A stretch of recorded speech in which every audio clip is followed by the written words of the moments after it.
Good afternoon, everybody. Hope you are all healthy and safe at home. Let us continue with our second chapter, Hilbert spaces. So, in this lecture, we are going to introduce the new identity, which is called as a Parseval's identity, and we are going to prove that theorem. It is stated as a theorem in your textbooks. This identity. So, let's see what is the Parseval's identity. Let set EI, where I varies from 1 to infinity, be an orthonormal system, then the set or the system is a basis in H if and only if for all x belongs to H, norm x square equal to summation I greater than equal to 1 mod inner product x EI whole square. So this equality, this is called as the Parseval's identity. This equation is known as the Parseval's identity. So this theorem also gives us a condition for a orthonormal system in a Hilbert space to be a basis. This is the if and only if condition for a orthonormal system to be a basis. So let's move on to the proof of this theorem. Let's see how we can prove this theorem. So we are given a Hilbert space H. Now first it is an if and only if condition. So first of all I am supposing that X set EI, that is the orthonormal set, I is from 1 to infinity, is the basis of H, of the Hilbert space H. Suppose that this is a basis, then we have to prove the Parseval's identity. So let us see how we can prove. So since set system EI is a basis, this implies for x belongs to H, we have for any element in H, it can be written as linear combination. So say x is equal to summation I greater than equal to 1. Greater than equal to 1 means 1 to infinity. Inner product x EI EI. Right? So instead of AI or the scalars, I am using inner product x EI. So x is an element of H, so it is the linear combination of elements in the basis. Now let us calculate what will be the value of norm x square. Now we know that norm x square is nothing but inner product xx, and by the definition of x, what will this value be? This will be summation I greater than equal to 1 inner product x EI into EI, comma summation inner product x EI EI inner product, where I is greater than equal to 1. Now this term is a constant, so I am taking by the property of inner product, I am taking this term outside common, and when we by the linearity in the second variable, the conjugate of this term comes out to be, right? So we get norm x square is equal to, norm x square will be equal to summation I greater than equal to 1 inner product x EI from the first variable into the conjugate of inner product x EI, and the remaining is EI EI, and this value, since the system is orthonormal, this is 1. So this will be summation I greater than equal to 1 and sorry, this is conjugate.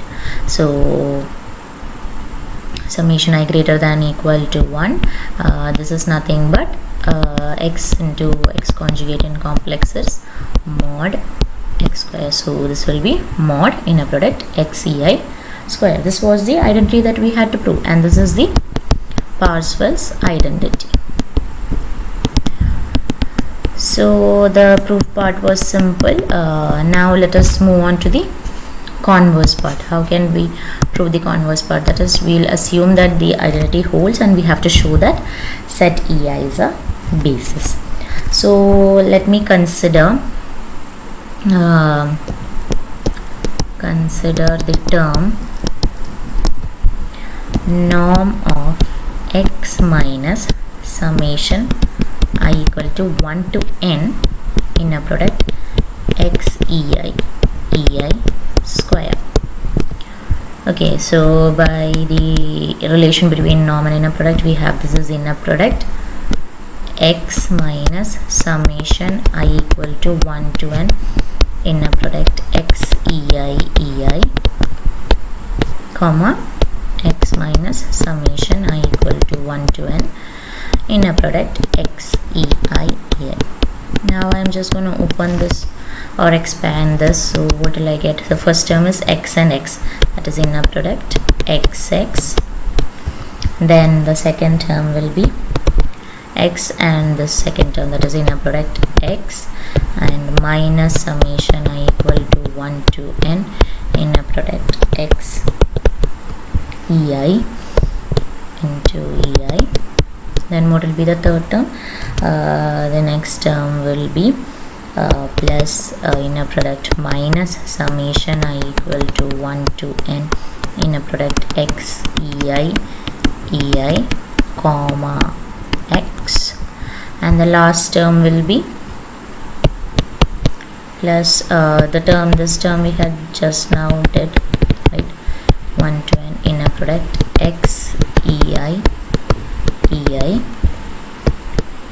comma minus summation I equal to 1 to n inner product x ei. So let's just see how we can take from this term. I'm going to take this from the second variable. When I'm taking this constant, this will become conjugate, right? And similarly from here also I'm going to take this term out common. So let's see how will this be. I'm just continuing it in the next page. So this will be nothing but this will be equal to, what do we have? We will have first term is inner product x6, that is norm x square, and the second term will be modulus of the constant conjugate, that is inner product x ei conjugate into inner product x ei, where I varies from 1 to n, and the third term will be from the first term we are taking minus common, so that is summation I equal to 1 to n inner product x ei and into ei x, and this is a minus sign. Okay, and what will be last term? Last term we had done before. It will be plus summation I equal to 1 to n.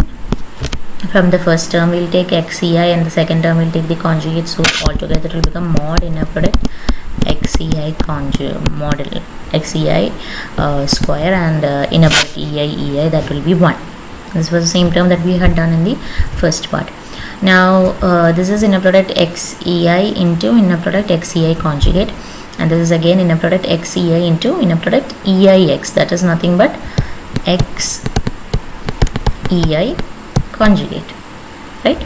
So both these terms gets cancelled off, and what will be the remaining term left? That is norm x square plus summation I equal to 1 to n inner product x ei whole square. Now we had assumed that the Parseval's identity is true, right?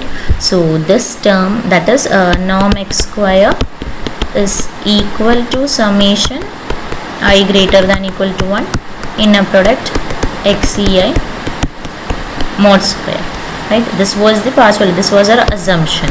So this we can say that, so as n tends to infinity, this is a fixed value, here we have infinite terms, so as n tends to infinity I can say that these terms will be equal and this will tend to 0, right? I'm sorry, here there is a minus sign in this. Yeah, when we calculate it there will be a minus sign. You can just expand and see. So this will be tending to 0 by Parseval's identity as n tends to infinity.